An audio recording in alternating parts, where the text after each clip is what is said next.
अब ध्यान से सुनना, अभी हम बताना चालू कर रहे हैं, पूरा क्लियर हो जाएगा। कल हम लोगों ने ब्लड के विषय में कंप्लीट जानकारी ली थी। कल क्या 2 दिन हो गया, 2 लेक्चर ब्लड का हो गया ना। इसमें आप लोगों ने देख लिया था कि ब्लड जो है इसके घटक अगर हम पूछ लें तो ब्लड के कितने घटक हैं? 2। कौन कौन? प्लाज्मा और रुधिर कणिकाएं। प्लाज्मा के विषय में भी बता दिए थे, प्लाज्मा 55% होता है और रुधिर कणिकाएं 45%। प्लाज्मा के विषय में और आपने बहुत कुछ देख लिया था ना। यह 90% इसमें जल तथा 10% प्रोटीन होता है। 10% अन्य चीजें होती है जिनमें 7 या 9% क्या होता है? अकेले प्रोटीन। और इस प्रोटीन में 5 महत्वपूर्ण प्रोटीन थे। एल्ब्यूमिन ना, ग्लोब्यूलिन, प्रोथ्रम्बिन, फाइब्रिनोजन और एक हिपैरिन। हिपैरिन अंदर देखो, सबके विषय में देख लो। एल्ब्यूमिन का काम क्या था? ये विटामिन हार्मोन को कैरी करते थे, एक स्थान से दूसरे स्थान तक ले जाने का कार्य करते थे। दूसरा काम एल्ब्यूमिन के बाद ग्लोब्यूलिन। ग्लोब्यूलिन का दूसरा काम क्या था? यह प्रतिरक्षा प्रदान करता था। क्या करता था? प्रतिरक्षा प्रदान करने का कार्य। इसके बाद प्रोथ्रम्बिन और फाइब्रिनोजन, ये आगे रक्त का थक्का बनाएंगे जब बाहर रक्त बहने लगेगा तब ना। ये 2 चीजों में नहीं होता। एक महारानी विक्टोरिया ना, इंग्लैंड की जो थी महारानी विक्टोरिया, उनके पूरे परिवार में ही यह रोग फैल गया था जिसे हम कहते थे हीमोफीलिया, और इसे रॉयल डिजीज या शाही रोग के नाम से जानते थे। ये भी बता दिए थे आपको। हीमोफीलिया एक आनुवांशिक बीमारी है, या जिसको हो जाता है जब कहीं चोट लग जाता है या कहीं मान लो एक्सीडेंट हो गया तो खून जब निकलना चालू होगा तो खून के निकलने का बंद होगा ही नहीं और उसकी क्या हो जाएगी? मौत। रक्त का थक्का जब हम लोग देखेंगे तो वहां देख लेंगे, घबराओ नहीं आप, ठीक। इसके बाद आपने क्या देख लिया था? हाँ, हिपैरिन। हिपैरिन नसों में रक्त को जमने नहीं देता, यानी जमने से रोकने का काम कौन कर देता है? कभी कभी ये भी बता दिए थे, डॉक्टर सुई लगाते समय जब नसों में लगाता है तो सुई लगाते समय उससे गलती हो जाती है, हवा नहीं निकालता, तो हवा जा करके वहाँ हिपैरिन में टच कर जाता है, वो हिपैरिन मर जाता है, तो वहाँ आपको सूजन हो जाता है या फिर जलन होने लगता है। ये आपने देखा भी होगा। फिर उसको आप क्या करते हैं? कपड़े से, गर्म कपड़े से या फिर पानी से उसको रगड़ते हैं या सेक लेते हैं ना। तो इस तरीके से, क्योंकि ये देखो मांसपेशियों में यहाँ भी पतली पतली नब्स हैं ना। यहाँ अब हम लोग जब नसें पढ़ेंगे तो वहाँ पढ़ लेंगे आर्टरी क्या है, वेन क्या है, वेनलेट्स क्या है, वहाँ सिरा सिरिकाएं ये सब देखेंगे तो सब जगह सिरिकाएं हैं। तो कभी कभी मांस में भी जब सुई लगाया जाता है तो वहाँ भी हवा इंटर कर जाता है, तो पतली पतली जो सिराएं हैं उनमें भी टच कर जाता है। कैपिलरी जिसे कहते हो आप ना, कैपिलरी जो आपके आंख में एकदम स्पष्ट दिखता है। जब आपको कभी कभी आंख उठ जाए ना, आंख में अभी आई फ्लू फैला था, तो आई फ्लू जब फैला था तो आंख लाल हो गया था, तो ऐसी स्थिति में एकदम अच्छे से दिख रहा था लाल, जो नसें थी उसी को कहते हैं कैपिलरी। तो कैपिलरी सब जगह है, तो वहां पर जब टच हो जाता था तो आपको दर्द होता था तो आप कपड़े से सेकते थे। ये कर लिया था आपने। उसके बाद आपने पढ़ा था आरबीसी। आरबीसी 45 लाख से 50 लाख होता है। यह केंद्रक रहित होता है, इसमें केंद्रक नहीं होता है, या इसमें लाइसोसोम नहीं होता। लाइसोसोम क्या करता है? किसी भी चीज के ऊपर जब आप लोग आत्महत्या की थैली कहते हैं या छिड़काव कर देता है तो वहां भी किसी भी चीज को खाया जाता है, ठीक। खा जाता है कौन? लाइसोसोम। सेल पढ़े लेंगे आप लोग, कक्षा 9 में पढ़े होंगे। अगर आपने सेल नहीं पढ़ा होगा तो कम से कम 3, 4, 5 दिन 6 दिन का टॉपिक है, आप बोलोगे तो पढ़ा देंगे। 6 दिन क्या 10 दिन का टॉपिक, 15 दिन का टॉपिक है अकेले सेल, बहुत लंबा टॉपिक है। तो वहाँ आप बोलोगे तो बता देंगे वहाँ केंद्रक क्या होता है, सेंट्रोसोम क्या होता है, लाइसोसोम क्या होता है ना, सबका सब बहुत कुछ है उसमें। ये सब आपने देख लेंगे वहाँ। तो आप जानते रहो कि इसमें लाइसोसोम नहीं होता है ना। इसका जीवन काल 120 दिन होता है। 120 दिन के बाद मरता है और जाके स्प्लीन में इकट्ठा हो जाता है। स्प्लीन इसको क्या करता है?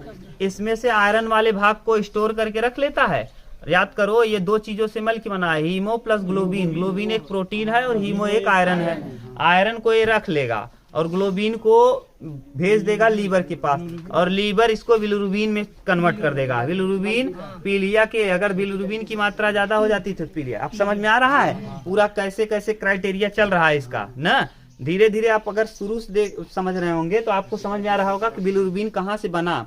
और स्प्लीन को हम तिल्ली भी कहते हैं, प्लीहा भी कहते हैं, ये जानते रहो, आगे से पढ़ लेंगे एक लेक्चर करके पढ़ लेंगे उसको। इसके बाद आपने आरबीसी के बाद क्या देखा था भैया?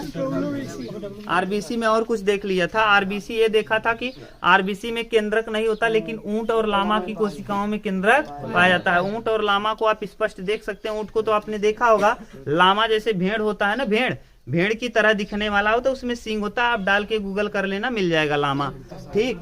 और लाल माने देखिए हीमोलिम्फ की वजह से, हीमोलिम्फ की वजह से याद कर लेना, हीमोलिम्फ लिख दें क्या?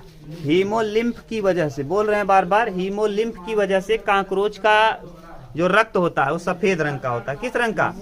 और हम लोगों का हीमोग्लोबिन की वजह से लाल होता है। और एक और जान लो, जो ऑक्टोपस होता है, ऑक्टोपस एक जली जीव है ना, 8 पैर होते हैं, इसीलिए उसको कहा जाता है ऑक्टोपस। ये जली जीव है और ये हीमोसाइनिन की वजह से उसका ब्लड नीला होता है। बिच्छू का रंग भी कैसा होता है? बिच्छू के ब्लड का ब्लू ना। तो जहाँ बिच्छू को आप जब मारोगे ना, देखोगे लाल रंग का रक्त नहीं निकलेगा, ब्लू कलर नीले रंग का रक्त निकलेगा। आप मार के देखना, कभी बिच्छू मारोगे तो लाल रंग का रक्त उसमें नहीं। तो हीमोसाइनिन की वजह से ऑक्टोपस का ब्लड का रंग कैसा होता है? नीला। ये यहाँ तक हम लोगों ने कल कर लिया था। आज हम लोगों को पढ़ना है WBC। देखिए एक बार प्रश्न पूछा था कि WBC की कुल संख्या कितनी है? 8000 से 11000 या 9000 से 11000, कहीं कहीं 4500 से 11000 देता है। जो भी दिया रहे आप इतना जानते रहो, 11000। तो सबसे कम आरबीसी, WBC और प्लेटलेट्स में सबसे कम संख्या होता है किसका? WBC। तो रेशियो भी पूछ लेता है, तो आरबीसी का रेशियो होता है 600 और WBC का 1। तो आरबीसी और WBC में अनुपात अगर आपसे पूछ ले 600:1, 6:1 नहीं, 600:1। हाँ 600:1। अरे भैया वो 50 लाख है और ये केवल 11000 है, तो 6 अनुपात कहाँ 1 हो जाएगा? काट के देखो, समझ गए? हाँ निकाल लेना आप लोग तो अनुपात जानते हो। 50 लाख अनुपात 10,000। पूरा काट पीट मचाओ, काट पीट मचाओगे तो पता चल जाएगा। यानी 600 अनुपात कितना? 1। आरबीसी और WBC सबसे बड़ा अगर पूछ ले तो संख्या में सबसे ज्यादा, देखो हम यहाँ लिख रहे हैं, अगर हम यहाँ ऐसे लिख दें संख्या, तो संख्या में सबसे ज्यादा होता है आरबीसी। उसके बाद होता है प्लेटलेट्स। क्या? प्लेटलेट्स ना। उसके बाद प्लेटलेट्स लिख दिए, समझ रहे हो ना, प्लेटलेट्स है। फिर क्या? WBC ना। आकार में सबसे बड़ा कौन होता है? आकार में सबसे बड़ा होता है WBC। फिर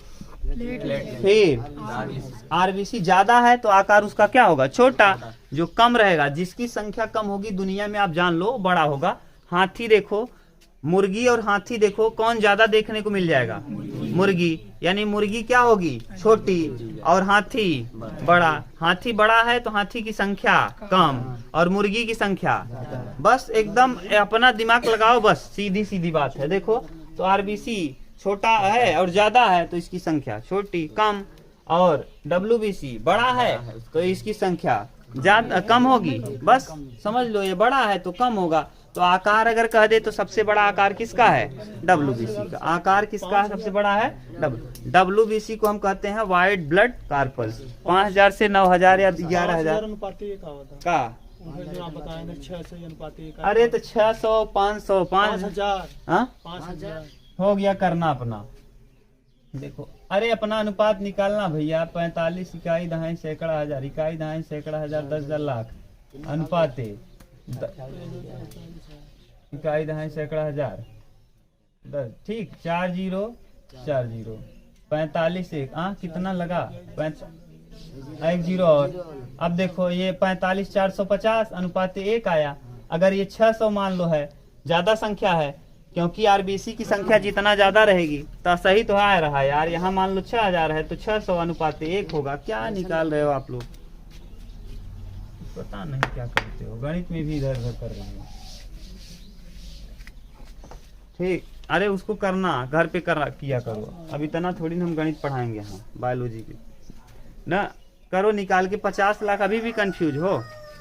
इकाई दहाई सैकड़ा हजार, 10,000 लाख, 10 लाख और इधर 1 2 3 4 4 0 3 और 1 4 0 500:1। इसकी संख्या कभी कभी औसत दिया है, सही तो है, कहाँ गलत बता दिए? बताओ क्या यार। समझ गए ना, डिस्टर्ब कर देते हो आप लोग। उसको जो छोटा मोटा चीज बताएं घर पे किया करो, नहीं आया तब पूछ लिया करो। अब इधर हम गुड़ा भाग थोड़ी बताएंगे भैया। कहाँ पहुंच गए थे? WBC।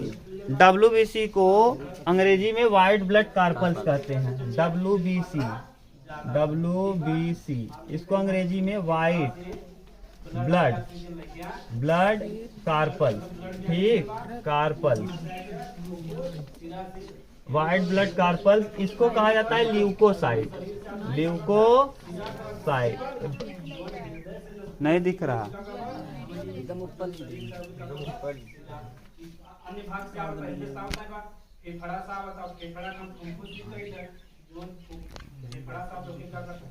इसको ल्यूकोसाइट कहते हैं, ल्यूकोसाइट, ठीक। इसका नाम क्या है? ल्यूकोसाइट। वैज्ञानिक नाम इसका ल्यूकोसाइट है। ये देखिए, WBC को आपके शरीर का पुलिसमैन कहा जाता है। पुलिसमैन क्यों कहते हैं? क्योंकि जितने भी कीटाणु जीवाणु वायरस सब आपके अंदर घुसेंगे, सबको मारने का काम कौन करेगा?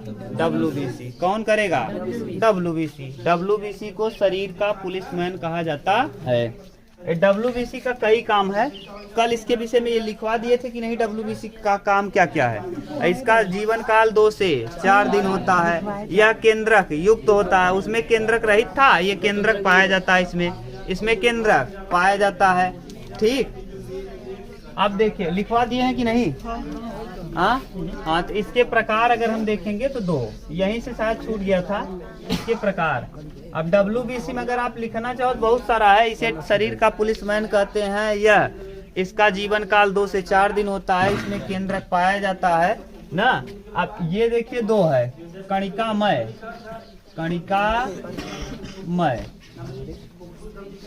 और दूसरा कणिका रहित,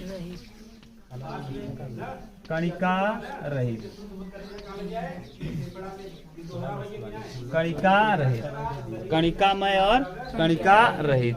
तो कणिकामय और कणिका रहित क्या है? ध्यान से समझो। जिसमें कणिकाएं पाई जाएंगी उसे हम कहेंगे कणिकामय। जिसमें कणिकाएं नहीं पाई जाएंगी उसे हम कहेंगे कणिका रहित। तो माने कणिकाएं अगर पाए जाएंगी तो कणिकामय, और कणिकाएं नहीं पाई जाएंगी तो कणिका रहित।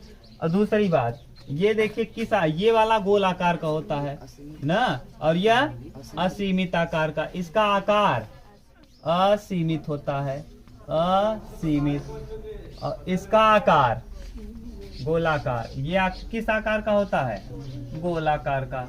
इसमें यह कणिका युक्त नहीं, यह कणिका रहित होता है, यानी कणिकाएं इसमें कणिकाएं पाई जाती हैं। ये देखो 3 प्रकार का होता है। एक को आप कहते हो, देखो ये 3, एक को कहते हो इस्नोफिल, दूसरे को कहते हो बेसोफिल, तीसरे को कहते हो न्यूट्रोफिल ना। Eosinophil, basophil, neutrophil. यानी कणिकामय जो सफेद कणिकाएं हैं वो कितने प्रकार का? कणिकामय श्वेत रक्त कणिकाएं जो हैं वो 3। कौन कौन? Eosinophil, basophil, neutrophil. Eosinophil, basophil, neutrophil. और ये कणिका रहित जो है यह 2 प्रकार का ना, लिम्फोसाइट और मोनोसाइट। लिम्फोसाइट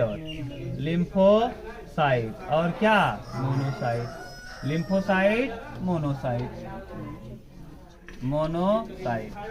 एक को हम कहते हैं लिम्फोसाइट और एक को कहते हैं मोनोसाइट। यह सबसे बड़ी आकार की होता है, यह सबसे ज्यादा और सबसे बड़े आकार का। आपके शरीर में जो भी वायरस, कीटाणु, विषाणु कुछ भी घुसा, उसको डिटेक्ट करने का, पहचानने का काम कौन करता है? मोनोसाइट। पहचानने का काम कौन करता है? और ये माइक्रोफेज में बदल जाता है ना। अब देखो ध्यान से इसको सुनो। जैसे आप लोगों को शायद स्प्लीन पढ़ाएंगे तो बता देंगे, अभी थोड़ा सा सुन लो। जैसे आप लोग जानते हैं मलेरिया बुखार, मलेरिया बुखार में कौन सा अंग प्रभावित होता है अगर आपसे पूछ ले तो स्प्लीन, यानी प्लीहा यानी तिल्ली। प्लीहा जो ब्लड बैंक है, प्लीहा को हम कब्रगाह भी कहते हैं और ब्लड बैंक भी कहते हैं। उसमें हम लोगों का लाल रक्त कणिका, सफेद रक्त कणिका और प्लेटलेट्स सब का सब इकट्ठा रहता है। जो प्लेटलेट्स होता है ना, इसका 1/3 भाग उसी स्प्लीन में रहता है। और स्प्लीन हम लोग अलग से पढ़ेंगे तो वहां देख लेंगे। आपको मलेरिया एक बुखार है, मलेरिया जानते हो ना, ठंड जैसे जिसमें आती है मलेरिया। मलेरिया, ये मलेरिया अगर बुखार आपको हुआ है तो आप समझ जाइएगा कि आपका कौन सा अंग प्रभावित होगा। यहाँ लिख रहे हैं हम, यहाँ लिख दे रहे हैं मलेरिया। आप वहां समझा लेंगे तब मलेरिया। मलेरिया में कौन सा अंग प्रभावित होता है? प्लीहा। प्लीहा, अब प्लीहा प्रभावित होता है, स्प्लीन इसे कहते हैं। क्या कहते हैं? स्प्लीन, यानी स्प्लीन यानी प्लीहा। मलेरिया बुखार में कौन सा अंग प्रभावित होता है? स्प्लीन। और स्प्लीन यानी ब्लड। देखो, आपको अगर पता हो तो ब्लड आपके शरीर के टेम्परेचर को बनाए रखने का कार्य कर रहा था। तो मलेरिया बुखार में ब्लड पर ही अटैक हो गया तो आपके शरीर का टेम्परेचर क्या होता है? घट जाता है। तो 10-12 ठिका ओढ़ लेते हैं, गद्दा या कंबल। क्यों ओढ़ लेते हो? समझ गए? क्योंकि ये डैमेज किसको कर रहा है? स्प्लीन यानी प्लीहा को। और वही तो ब्लड ही तो पूरे शरीर के टेम्परेचर को बनाए रख रहा था, और ब्लड ही डैमेज हो गया तो आपके शरीर का टेम्परेचर अपने आप डैमेज हो जाएगा। तो बहुत तेज ठंड लगती है। ये आपसे पूछेगा कि इसमें कौन सा मच्छर ना, तो ये जीवाणु होता है प्लाज्मोडियम। प्लाज्मोडियम, प्लाज्मोडियम नामक जीवाणु होता है ना। ये प्लाज्मोडियम की एक खराबी है। ये प्लाज्मोडियम जब तक आपसे आपके ब्लड से कनेक्टेड नहीं होगा तब तक आपको कुछ नहीं होने वाला। जब ये ब्लड से कनेक्टेड हो जाएगा तभी आपको आपकी तिल्ली प्रभावित होगी। ये मलेरिया के जो मच्छर होते हैं ना, ये सुबह और शाम को काटते हैं। डेंगू के दोपहर में, और मलेरिया वाले सुबह और शाम। सुबह और कब? ये शाम और सुबह को ही काटते हैं। तो आप अलर्ट रहिएगा, शाम और सुबह को इनसे बचिएगा। और ये जो जीवाणु काटता है ना, वो मादा एनाफिलीज होती है। कौन? इसमें मच्छर जो है, मच्छरनी है, मच्छर नहीं मच्छरनी ना। तो मच्छर जो काटता है मच्छरनी, मच्छरनी ना, मच्छरनी काटती है। इसका नाम है मादा एनाफिलीज। मादा एनाफिलीज, एनाफिलीज, मादा एनाफिलीज। ये देखिए काटती भी इसकी कहानी है। मच्छरनी ये जो काटेगी ना, जैसे मच्छर आप जो भी मलेरिया के मच्छर आप देखेंगे, नर और मादा दोनों, ये दोनों कहाँ रहेंगे? आपके पास जो अगल बगल कहीं गड्ढा रहेगा या कचड़ा रहेगा, या फिर वहां पे थोड़ा बहुत ऐसा कोई पेड़ पौधा हो, बहुत पेड़ पौधा ऐसा हो जो बहुत नरम वाला हो, आप झाड़ी टाइप हो, झाड़ी टाइप, उसी झाड़ी में घुस के रहेंगे। केला, जैसे केला बताया, तो ये केले के ऊपर बैठ करके ना उसका रस पीते हैं। माने मच्छर भी और मच्छरनी भी दोनों, माने मादा मच्छर और नर मच्छर दोनों वही पीते हैं। क्या? रस पीते हैं। लेकिन जब इनको माने मच्छर काटता नहीं, मादा एनाफिलीज ही काटती है। और यह प्लाज्मोडियम नामक जीवाणु है। प्लाज्मोडियम ना कुछ नहीं कर सकता जब तक ये आपके किससे कनेक्ट नहीं होगा, ब्लड से। और ब्लड ये सब के ऊपर रहता है, ऐसा नहीं है कि और किसी के ऊपर नहीं है। लेकिन ये घुमाने के लिए सबसे उत्तरदायी कौन है? इसको मच्छर। अपने पीछे बैठा तो चल रे, चल घुमाए के लिए आई मस्त, ओके, अपने ऊपर बैठा है, उड़बो करता है। और जब आपके ब्लड से कनेक्ट किया तो आपको माने प्लाज्मोडियम वाहक डाल दिया, और ऐसी स्थिति में आपको क्या हो जाएगा? मलेरिया। और ठंड देखिए बुखार आएगी ना। पहले इसमें क्लोरोक्वीन, आज भी हम दवा चलाते हैं, इसका एक दवा है क्लोरोक्वीन। क्लोरोक्वीन, ये क्लोरोक्वीन एकदम फेमस दवा है, एकदम फेमस दवा है मलेरिया का। आप जाके पूछना, मेडिकल आपके यहाँ है ना, पूछना, बता देंगे कि माने मलेरिया में सबसे फेमस दवा कौन है। ये देखो दूध के साथ दिया जाता है। इतने बड़े लाल लाल टाइप भूअर कलर हमको उतना, ये कौन सा चॉकलेटी कलर है, ये जो रत्ती है, हाँ इसी कलर का रहेगा। और वो किसके साथ दिया जाएगा? दूध के साथ। छोटी गोली रहेगी, दूध के साथ आपको दिया जाएगा।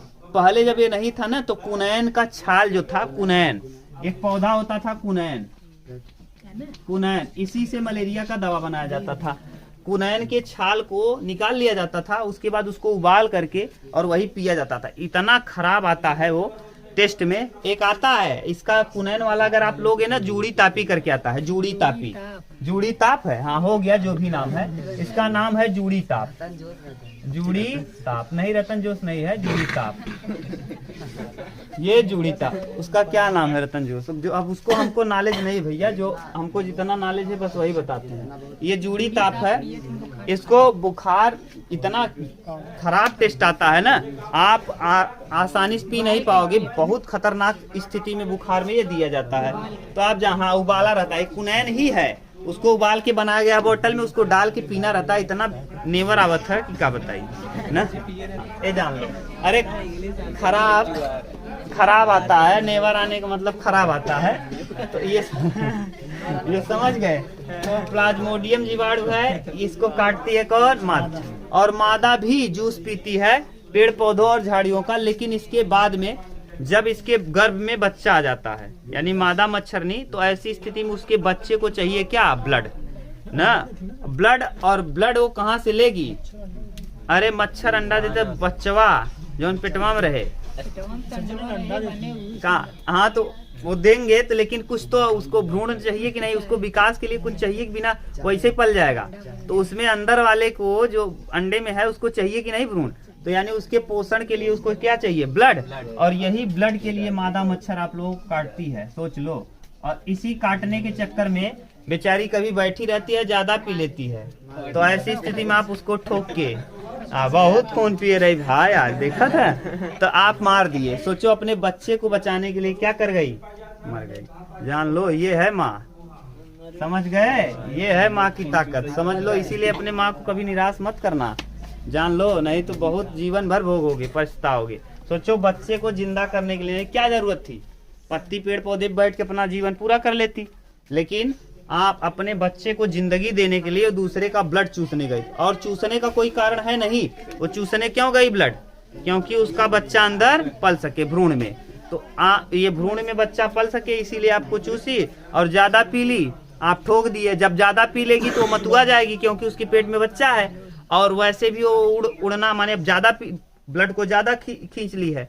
अब ऐसी स्थिति में उसके उड़ने का चांस बहुत कम हो गया, तो आप आराम से मार लेते हो। और वही तुरंत बैठे तब मारो, देखो हाँ उड़ जाएगी। तुरंत बैठे और मारने का प्रयास करो, नहीं मार पाओगे, लेकिन कुछ टाइम बैठ गई और उसके बाद मारोगे तब। और कितना आदमी तो ऐसा है जो मच्छरदानी लगा रहे तो उलियाएंगे तो पहले मच्छरदानी बंद करेगी, तब हेर हेर मारते न, देखिए कि नहीं, हेर हेर की मारते हैं वहाँ। क्या करोगे? समझ गए? अब समझ गए, यानी मलेरिया किसके काटने पे होगा? मादा एनाफिलीज। किसके काटने पर क्या डैमेज होगा? स्प्लीन यानी प्लीहा। इसीलिए आपको क्या लगेगी? ठंड।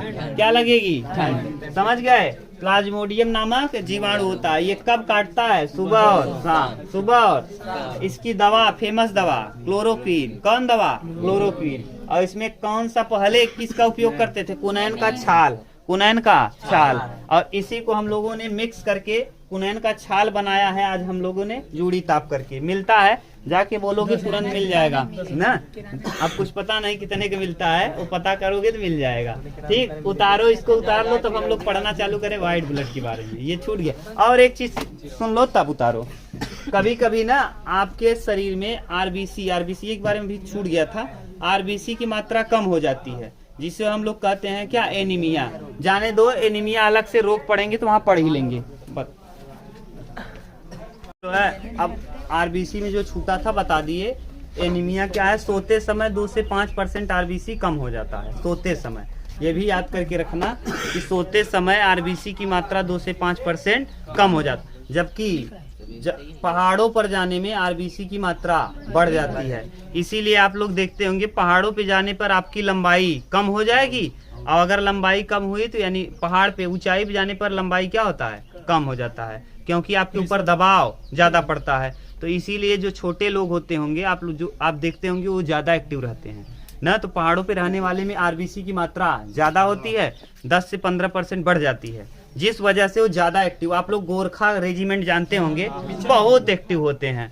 क्यों? क्योंकि उनमें आरबीसी की मात्रा, अगर आरबीसी की मात्रा ज्यादा है तो आप एकदम एक्टिव रहेंगे, टनटनात रहे एकदम, जिधर मैं एकदम ना। और अगर आरबीसी की मात्रा कम हुई गिर गया ना, तो आरबीसी ही डिपेंड करता है किसके ऊपर? आपके शरीर को फुर्ती लाने का। फुर्ती जो है एक्टिवनेस ना, आपके अंदर एक्टिविटी जो है, किसी भी चीज को कंट्रोल करने का काम कौन करता है? आरबीसी। तो आरबीसी अगर ज्यादा रहेगा, मस्त रहेगा, तो आप एकदम मस्त रहोगे। इसीलिए देखो लड़कों और लड़कियों में तुलना कर लो तो लड़कियां लड़कों की तुलना में कम एक्टिव होती हैं। एक्टिव में अगर दौड़ाई दे तो वहाँ आधा किलोमीटर दौड़े में घर आ जाए, और तू से आधा किलोमीटर दौड़े में कौन? क्यों? क्योंकि आपके अंदर क्या है? आरबीसी की मात्रा ज्यादा है। ठीक, अब ये कंप्लीट हो गया किसका? आरबीसी। डब्ल्यूबीसी में देखिए कणिकामय और कणिका रहित। कणिकामय में इस्नोफिल्स, बेसोफिल्स और न्यूट्रोफिल्स। देखो सबसे इन पांचों में सबसे महत्वपूर्ण है मोनोसाइट। मोनोसाइट डिटेक्ट करता है कोई भी कीटाणु, कोई भी विषाणु, कुछ भी घुसा, एक्टिव हो जाएगा कौन? मोनोसाइट। मोनोसाइट तुरंत एक्टिव होगा और एकदम एक्टिव हो करके मारना चालू करेगा, और जब ये मारना चालू करेगा तो इसके साथ युद्ध में घुस जाएगा कौन? इस्नोफिल और न्यूट्रोफिल। ये बैटल फील्ड में जैसे ही देखो डिटेक्ट करेगा कौन? पहचानेगा कौन? मोनोसाइट। पहचान करके अपने आप को बदल लेगा ना, और बदल करके मारना चालू करेगा कौन? मोनोसाइट। लेकिन मोनोसाइट अकेले बेचारा हारने लगेगा, बहुत चालाक है, कहेगा भाई आओ बाबा घुस गया है, कब देखा था याद है ना। तो यानी ये क्या करेगा? ये डिटेक्ट करेगा, पहचानेगा, और पहचान करके मारना चालू करेगा, और इसके साथ दो लोग कूद जाएंगे बैटल फील्ड। कौन कौन? न्यूट्रोफिल और इस्नोफिल। ये दोनों कूद करके लड़ना चालू कर देंगे, और लड़ना चालू करेंगे तो अंत में आएगा कौन? लिम्फोसाइट। और लिम्फोसाइट तो एकदम स्वाहा कर देगा। जब बता हाँ ना, एकदम से स्वाहा। यानी ये डिटेक्ट किया, पहचाना, पहचान करके कूद गया, और जैसे कूद गया, जैसे बाबू कूद गया तब बेटवा के जाइन की पड़े, बाबू मराए लेकिन देखत रहा बैठ के। अब बाबू मरा था तब कुल बेटवा कूद जाए, दाएं धाए मार चालू भले। ओकरे बाद पता चला कौनो बेटवा एकदम बरियार बा। अब वो अंत में आए कौन? अरे लिम्फोसाइट। अब वो जेके पाए ना स्वाहा। ये बिना इसमें दो है, ए टी लिम्फोसाइट और बी लिम्फोसाइट। और एड्सवा बहुत चतुर बा। HIV एड्स पहचान तो लेते बेचारा, लेकिन ये पहले डैमेज कर लेते के इन्हीं के जाके मिलाए लेते हैं ना। एड्स का जो जीवाणु है, HIV वायरस पहुंचा था के मिला लेते हैं। का हो हाँ, बस एक खुश हो की बस चुप ना। अब ये तू अब इसको मिलाया, सब काम हो गया इसका। अब मोनोसाइट का तो मार रे मार, चुप ना। अब मारने का काम नहीं करेगा, गड़बड़ हो गया, सब मैटर हो गया। बेचारा चिल्लात बा ना, हमारी बातें मानो, हमारी मांगे पूरी करो। तो चुप रहो, तुम्हारी मांग क्या पूरी करेंगे? हमारा मांग पूरा हो गया है ना। अब ये काम कुछ नहीं करेगा। अब HIV वायरस आपको यही तो मारने का काम कर रहा था, अब यही डैमेज हो गया, तो फिर आपके शरीर में छोटा मोटा बुखार भी होगा, सर्दी भी होगा ना, कुछ भी हो जाए, एलर्जी भी हो जाए, फिर भी अब ये सही होने वाला नहीं, क्योंकि डैमेज कौन हो गया? जो मार रहा था, यही डैमेज। कैंसर आपको पढ़ाएंगे तो वहाँ बताएंगे कीमोथेरेपी क्या होता है और क्या होता है, सब बता देंगे वहाँ ना। कीमो, ठीक, हाँ कीमो ये चढ़ाया जाता है। तो धीरे धीरे आप लोग देखेंगे। तो इस्नोफिल, अब एक एक के विषय में लिख रहे हैं। देखो इस्नोफिल दो काम करता है, एलर्जी से रक्षा। एलर्जी से क्या करेगा? रक्षा। आपका एलर्जी से रक्षा करने का काम कौन करता है? जैसे आपने कभी दवा खा लिया और वो दवा खतरनाक है और आपको एलर्जी कर दिया, तो उसको कंट्रोल कौन कर लेता है? जब इसके बस के बाहर हो जाता है, कहता जाए भाई हम अब थोड़ी ना मरत तू, तब आपके शरीर में दाने या फिर फोड़े निकल आते हैं। कभी कभी साइड इफेक्ट, ये जो आप लोग यूज करते हो क्रीम पाउडर या फिर मेहंदी वहदी ना, अगर मेहंदी खराब वाला हो गया, जो आप लोग डाई लगाते हो, अगर आपके सूट नहीं किया चेहरे पे तो उसको भी डैमेज कर देगा। तो क्या हो जाएगा? बालों में भाई, चेहरे में, बालों में, आप समझ जाओ तुम लोग। हाँ आप समझ तो रहे हो, कहाँ लगाओगे ना। तो ये एलर्जी तब आपके ऊपर हो जाता है, फिर आपको देखो बीमारी हो जाती है, चर्म रोग टाइप का ना, और बहुत खतरनाक हो जाता है। तो इसीलिए आप अपने ज्यादा शौकीन बनने के चक्कर में पड़ोगे ना, फिर एकदम शौकीन हो जाओगे। तो डाई वाई का उपयोग ज्यादा बहुत रेयर किया करो, बहुत या तो यूज करो तो बहुत महंगा वाला, और नहीं 10-20 रुपया वाला 50 रुपया वाला कार्बन है तो चर्म रोग हो जाए तो घूमा इसे बाहर। हाँ, फिर गड़बड़ा ही रहे, वो ठीक भी नहीं होगा जल्दी, क्योंकि ये बेचारा एक्टिव नहीं हो पाया। दूसरा, ये क्या करेगा, एलर्जी, रोग प्रतिरोधक क्षमता भी प्रदान करेगा। रोग प्रतिरोधक क्षमता, लड़के बात मत करो, रोग प्रतिरोधक क्षमता। तो रोग प्रतिरोधक क्षमता कौन डेवलप करता है, इस्नोफिल। रोगों से लड़ने के लिए जो प्रतिरोधक क्षमता होता है उसको प्रदान करने का काम कौन करता है, इस्नोफिल। अब आ गया बेसोफिल। बेसोफिल यह किस आकार का होता है, एस आकार का, यह एस आकार का होता है। दूसरी बात, यह क्या क्या, हिपैरिन ना हिस्टामिन, माने जो नसों में जमने नहीं देता ब्लड को, उसको अब आप याद करो, हिपैरिन जो था और ब्लड को नस में जमने नहीं दे रहा, तो कौन बनाया है उसको, बेसोफिल। किसका है, यानी WBC का, तो यानी हिपैरिन बनाता है, हिपैरिन हिस्टामिन। और क्या बनाएगा, हिस्टामिन। और क्या बनाता है, सीरोटेनिन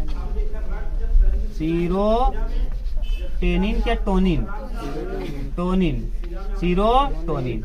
ये देखो सीरोटोनिन हम लोग बहुत इंपॉर्टेंट है, आप इसको निगलेक्ट मत करिएगा ना। उधर वाले तो आप जानते हो ये दोनों रक्त का थक्का नहीं बनने देते हैं, माने ब्लड में रक्त को जमने नहीं। लेकिन ये सीरोटोनिन जो है ना, जब आपके कहीं कटता है तो कटने के पश्चात वहां के नसों को सिकोड़ने का काम यही कर देती हैं। जैसे सबसे पहले जहां कटा और कट करके वहां की जो वेन है, सिराएं हैं, उसको क्या करेगा, जैसे इतना मोटा पाइप है, उस पाइप को क्या कर देगा, पतला।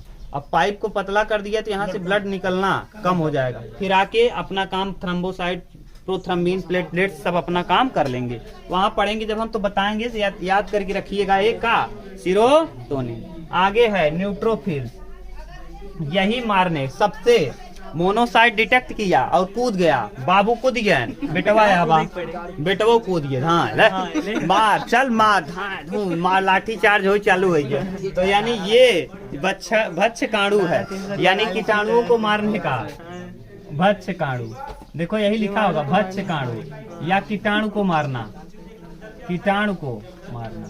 तो कीटाणु को मारने का काम कौन करेगा, कीटाणुओं को मारता है यही न्यूट्रोफिल। और किसके कूदने के बाद आता है, मोनोसाइट नेता है, बाबू है, समझ लो। यह हाँ नेता, जैसे मार देख ले, मार जब ये मराए लगे ना, अगर ये ज्यादा खतरनाक कीटाणु है और अगर ये मार खाने लगा, जैसे ये मार खाने लगा, निकल भागे, जा और ये बेचारू बड़ी मार मराई जाती न, युद्ध में कूदा रहा के पहले मोनोसाइट, और न्यूट्रोफिल देख के कूद गया और ये कहा था मार हम है न रे, मार देख ले, जाही जौन हो देख ले सबके, आओ कुल सही। मोनोसाइड तो बटबई की यारी बाप रे, मोनोसाइड है, किसी को डरने की बात नहीं है, सब मोनोसाइड है। और जब मोनोसाइड मराई चालू हुए, जब देखे तो इन्हें कमजोर पड़ता पहले भागे ना, निकल लेगा कौन, मोनोसाइड, और मार खा जाएगा कौन, और न्यूट्रोफिल्स मार खाया तो गड़बड़ हुआ, समझ गए। तो यानी मोनोसाइट ही। और यहाँ लिम्फोसाइट, ये लिम्फोसाइट अंत में आता है और इससे सब डरते हैं, जितने भी कीटाणु विषाणु है सब डर जाते हैं। कौन, लिम्फोसाइट। लिम्फोसाइट दो प्रकार का, बी लिम्फोसाइट और टी लिम्फोसाइट। बी लिम्फोसाइट और T, B lymphocyte, B lymphocyte और टी लिम्फोसाइट। टी लिम्फोसाइट पर कौन अटैक कर देता है, हाँ टी लिम्फोसाइट। इन टी लिम्फोसाइट पर HIV का वायरस मिला लेता है ना, HIV का वायरस इसी पर अटैक करता है, और जब ये डैमेज हुआ तो सब कुछ डैमेज हुआ। इतना उतारो तब आगे बताते हैं, उतारो। चलो आज इशू देख लो, अब नहीं होने है ना, नहीं होगा अब आगे। इधर देखो, यहाँ तक ये देख लिए, ये भी। और ये मोनोसाइट जब डिटेक्ट करता है ना, तो ये माइक्रोफेज में बदल जाता है। किसमें, माइक्रोफेज में, माइक्रोफेजेज में। देखो यहाँ दिया होगा माइक्रोफेजेज में, यहाँ लिख दे, इधर नहीं दिख रहा है। माइक्रोफेजेज में बदल जाता है, माइक्रोफेजेज। ये किस में बदल जाता है? माइक्रो। अगर कोई कीटाणु विषाणु घुसा तो सबसे पहले मोनोसाइट उसको डिटेक्ट करेगा, पहचानेगा और माइक्रोफेज में बदल जाएगा, और माइक्रोफेज में बदल करके उसको मारने का काम करेगा। और जैसे ही ये मारना चालू करेगा ना, इसके साथ कूद आएगा कौन? न्यूट्रोफिल। यानी इसका साथ देने के लिए बैटल युद्ध में कौन आ जाएगा? न्यूट्रोफिल। जैसे ही ये पहचान करके मारना चालू किया, यानी ये भी भक्षकाणु होता है। ये क्या होता है? भक्षकाणु। भक्षकाणु माने कीटाणुओं को मारने, भक्षकाणु। और ये जैसे ही कूदा भैया, जानते रहो, ये युद्ध में जैसे ही कूदा, इसका साथ देने के लिए तुरंत कूद जाएगा कौन? न्यूट्रोफिल। और न्यूट्रोफिल्स और ये दोनों मारना चालू करेंगे। इसके बाद सब ये अपना काम करना चालू कर देंगे। और जैसे यही कभी कभी मोनोसाइट भक्षकाणु जो है, ये माइक्रोफेज में बदलते हुए ना साइनिन करके छोड़ता है। साइनिन ना लिखना हो तो लिख लेना, साइनिन छोड़ता है, जिस वजह से जहाँ घाव होता है वहाँ जलन और सूजन आ जाता है। कभी आप देखते होंगे जहाँ घाव हुआ रहे, आप देखना, जहाँ चोट लगेगी और घाव हो जाए तो अगल बगल क्या आ जाता है? सूजन और जलन भी होता है ना। और जब ठीक होने लगता है चचहात कहता ना, खजुआता। तो यानी क्या है ये? यही काम करता है। तो यानी ये साइनिन में बदल जाता है। किस में? साइनिन में। भक्षकाणु तो है यही है, ये वहाँ पे साइनिन छोड़ता है। जब भक्षकाणुओं को मारता है तो मारते हुए क्या छोड़ता रहता है? साइनिन, जिस वजह से वहाँ जलन और क्या? सूजन आ जाती। क्या छोड़ता रहता है? साइनिन। तो साइनिन की वजह से फोड़े के बगल जलन और सूजन आ जाती है। तो ये हुआ पहचान। अब बताओ आप, पहचानने का काम कौन करेगा? माने कीटाणु जीवाणु विषाणु को पहचान करके मारना भी चालू करेगा कि बस खड़ा रहेगा? मारना भी चालू करेगा। किस में बदल जाएगा? माइक्रोफेज। और मारना चालू करेगा। और ये छोटा है, और जब माइक्रोफेज में बदलेगा थोड़ा आकार बड़ा हो जाएगा, और बड़ा आकार करके मारना चालू करेगा। और इसका साथ देने के लिए कूद जाएगा न्यूट्रोफिल, तुरंत कूद जाएगा। और न्यूट्रोफिल जैसे ही कूदेगा, एलर्जी और रोग प्रतिरोधक क्षमता के साथ कौन आ जाएगा? और अंत में आएगा कौन? बहादुर ना, लिम्फोसाइट। और यही एंटीबॉडीज किसका निर्माण करता है? एंटीबॉडीज।